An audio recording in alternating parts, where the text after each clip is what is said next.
Shalom rekan-rekan pemuda, kembali lagi bersama saya SMA Krishna Wiyata Aji dalam Youth for Christ. Pada hari ini kita bersama akan merenungkan firman Tuhan dengan renungan yang ditulis oleh Pendeta Henrikus Agus Raharjo dengan judul Menjadi Teladan berdasarkan 1 Korintus pasal 4 ayat 14 sampai 20. Tetapi sebelum kita merenungkan firman Tuhan jauh lebih mendalam, mari kita bersatu di dalam doa. Kami mengucap syukur ya Allah untuk penyertaan-Mu dalam kehidupan kami, untuk setiap berkat cinta kasih-Mu yang boleh kami rasakan saat ini. Sebentar kami akan merenungkan firman-Mu. Biarlah kami menyediakan hati kami, pikiran kami, diri kami sepenuhnya untuk dituntun oleh kuasa Roh Kudus, supaya kami boleh dapat mengerti, belajar, dan hidup seturut kebenaran firman-Mu. Inilah ya Tuhan setiap doa permohonan kami. Kami akan doa ini dalam nama Tuhan kami Yesus Kristus. Kami telah berdoa dan memohon. Amin. Rekan-rekan yang terkasih, yang menjadi ayat perenungan kita pada hari ini adalah 1 Korintus pasal 4 ayat ke-16. Sebab itu aku menasihatkan kamu, turutilah teladanku. Kalau kita bicara soal panutan atau teladan, pasti banyak dari kita yang langsung berpikir tokoh terkenal yang kita jadikan panutan atau teladan kita. Salah satu contohnya adalah Cristiano Ronaldo.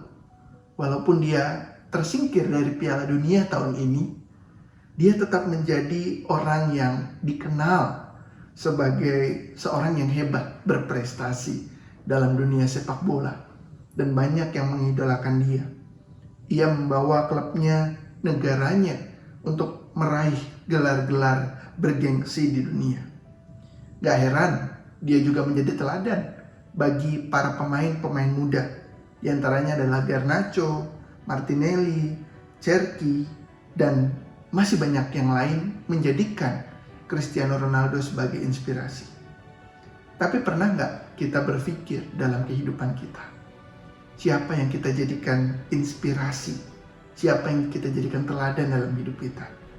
Dan yang lebih penting lagi, apakah kita berpikir sudahkah hidup kita menjadi teladan di tengah saat ini? Dalam 1 Korintus pasal 4, Rasul Paulus berkata kepada jemaat di Korintus agar mereka mengikuti teladannya. Mungkin terdengar pada saat itu Paulus sedang memuji dirinya sendiri. Namun tidak demikian. Paulus berani berkata demikian karena ia sendiri sedang berusaha mengikuti Kristus. Hidupnya, cara berpikirnya, pelayanannya semua diarahkan untuk dan kepada Kristus. Artinya teladan utama Paulus pada saat itu bukan dirinya sendiri, tetapi Kristus. Paulus hanya ingin orang lain melihat Yesus dalam hidupnya. Nah, rekan-rekan yang terkasih, hal ini juga berlaku dalam setiap kehidupan kita. Sadar atau tidak, selalu ada orang yang melihat, memperhatikan kita. Cara kita bertindak, cara kita bersikap, cara kita berbicara, dan cara kita memperlakukan orang lain. Bisa jadi saudara kita, teman sekolah kita, teman kuliah, bahkan rekan kerja kita. Mereka melihat bagaimana kita bertindak di tengah kehidupan kita saat ini. Kalau orang meniru hidup kita, apakah mereka akan semakin dekat kepada Kristus? Atau justru kita membawa kehidupan mereka menjadi lebih buruk? Menjadi teladan bukan berarti harus menjadi sempurna. Kita tetap bisa melakukan kesalahan.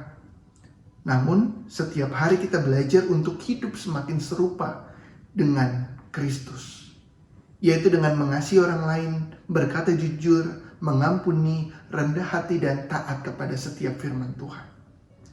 Saat kita terus bertumbuh seperti itu, tanpa kita sadari, hidup kita bisa menjadi berkat dan membawa orang lain mengenal Kristus. Jadi, hari ini, jangan hanya sibuk mencari sosok untuk diteladani. Mari, jadikan Yesus sebagai teladan utama dalam hidup kita. Dan ketika kita terus mengikutinya, biarlah hidup kita menjadi contoh yang baik, menjadi teladan bagi orang-orang di sekitar kita. Kiranya Tuhan menolong kita untuk hidup semakin serupa dengan Kristus, sehingga melalui hidup kita namanya semakin dimuliakan. Mari kita berdoa. Kami mengucap syukur, ya Allah, ketika kami boleh diingatkan oleh kebenaran firman-Mu, ketika kami diingatkan oleh Rasul Paulus, bagaimana Paulus meminta jemaat Korintus untuk meneladaninya. Bukan dirinya sendiri, tetapi Kristus yang menjadi pusat dari kehidupannya. Biarlah itu juga yang dimiliki oleh setiap kami, anak-anak-Mu yang belajar menjadi teladan dan mengarahkan hati kami kepadamu. Dan biarlah itu juga yang menjadi semangat bagi setiap kami untuk memperbaiki cara hidup kami, supaya setiap orang yang memperhatikan kami boleh berjumpa dengan Engkau dalam setiap apapun yang kami kerjakan. Inilah ya Tuhan setiap doa permohonan kami. Kami naikkan doa ini di dalam nama Tuhan kami Yesus Kristus. Kami telah berdoa, memohon, serta mengucap syukur. Amin. Rekan-rekan yang terkasih, demikian renungan kita pada hari ini. Jangan lupa untuk like, subscribe, dan bagikan kepada yang lain. Tuhan memberkati kita semua.